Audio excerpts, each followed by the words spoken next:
আসসালামু আলাইকুম। দুইটা পন্থী বলছি, নিজের খাবার বিলিয়ে দিব অনাহারীর মুখে, কিন্তু যুগের পরিবর্তনে এখানেও পরিবর্তন আসছে।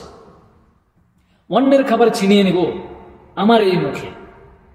দর্শক, কথা বলছি বরগুনার আমতলীর ভটখালী মাধ্যমিক বিদ্যালয়ের সহকারী শিক্ষক মোহাম্মদ মনিরুজ্জামান।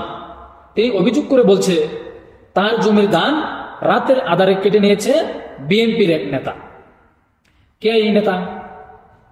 অভিযুক্তরা হলেন আমতলী উপজেলা বিএনপি সদস্য সচিব মোহাম্মদ তুহিন মিদ্দা, ডালিম হাওলাদার এবং জুয়েল মাতব্বর। ঘটনাটির প্রেক্ষাপট হচ্ছে 24শে ডিসেম্বর দুপুরে আমতলী ইউনিয়ন কার্যালয়ে সংবাদ সম্মেলন করে এই শিক্ষক অভিযোগ জানিয়েছে।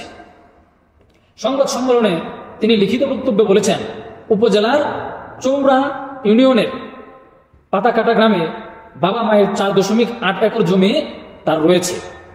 এই জমি আমি এবং আমার 3 ভাই দেখভাল এবং বুক দখল করে আসছি। শুক্রবার রাতে আমার এই জমির পাকা ধান ডালিম হাওলাদার ও জুয়েল মাতব্বরের নেতৃত্বে 20-25 জন লোক নিজেদের মনে করে রাতের আধারে কেটে নিয়ে গেছে। পরদিন শনিবার সকালে বিষয়টি আমতলী থানার ওসিকে অবগত করলেও তিনি কোনো ব্যবস্থা নেননি। তার বক্তব্য যে উপজেলা বিএনপি সদস্য সচিব তুহিন মিদ্দা তার ভাগ্নের নেতৃত্বে সন্ত্রাসীরা রাতের আধারে তার ধান কেটে নিয়েছে। তারা ধান নিয়ে ক্ষান্ত হয়নি, উল্টো তাকে এবং তার পরিবারের সদস্যদের প্রাণনাশের হুমকি দিচ্ছে। আমি এবং আমার পরিবার নিরাপত্তাহীনতায় ভুগছি। পুলিশ এবং প্রশাসনের দ্রুত সন্ত্রাসীদের বিরুদ্ধে কার্যকর ব্যবস্থা গ্রহণের দাবি জানাচ্ছি। অভিযুক্ত ডালিম হাওলাদার ধান কাটা এবং প্রাণনাশকের হুমকির কথা অস্বীকার করেছে।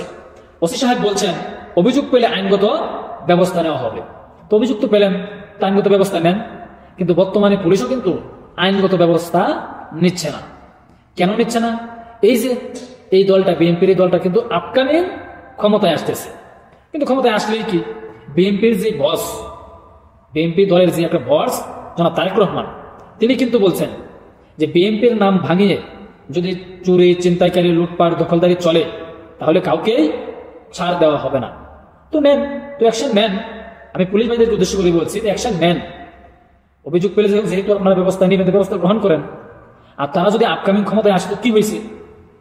বিএনপির যে বস তিনি তো বলছে যারা বিএনপির নাম ভাঙিয়ে এই কাজ করবে তাদেরকে ছাড় দেওয়া হবে না, তো নিতে পারেন। আর তারা যদি ক্ষমতায় আসে, ওটা হচ্ছে সময়ের ব্যাপার, কিন্তু লম্বা সময়, অনেক সময়ের দরকার। দেখতেই পারতেছেন পরিস্থিতি, তো আরো মিনিমাম 2-3 বছর লাগতেও পারে। তো ব্যবস্থা নেওয়া আমি মনে করি দরকার। কিন্তু এই যে আমরা যে একটা পরিস্থিতিতে আছি, এই পরিস্থিতিতে কিন্তু আমরা এখনো বাহির হইতে পারি নাই। আওয়ামী লীগ আমল আমরা এটাই দেখছি, ছাত্রলীগ বা এরকম নানান ধরনের লীগ ঠিক ওরা করছে কি জোর জবরদস্তি করছে মানুষের উপর। তো এখনো তো ওইটাই দেখতেছি। এই যে বিএনপির এই নেতা একজন শিক্ষকের ধান কেটে নিয়ে আসলো, জমি দখল, কিন্তু ঘটনাটা আবার বলতেছে যে এই জমি নিয়ে একটু দ্বন্দ্ব আছে, পারিবারিক দ্বন্দ্ব। তো ভালো কথা, তো যদি পারিবারিক দ্বন্দ্ব হয় তাই বলে তো জমি ধান কেটে আপনি নিয়ে আসতে পারেন না, সেটা আইনের মাধ্যমে সলভ করতে পারেন। কিন্তু আপনি রাতের আধারে ধান কেটে নিয়ে আসবেন, সেটা তো সন্ত্রাসী কর্মকাণ্ড, চুরি, লুটপাট। তো আমরা এখান থেকে এখনো বাহির হইতে পারি নাই।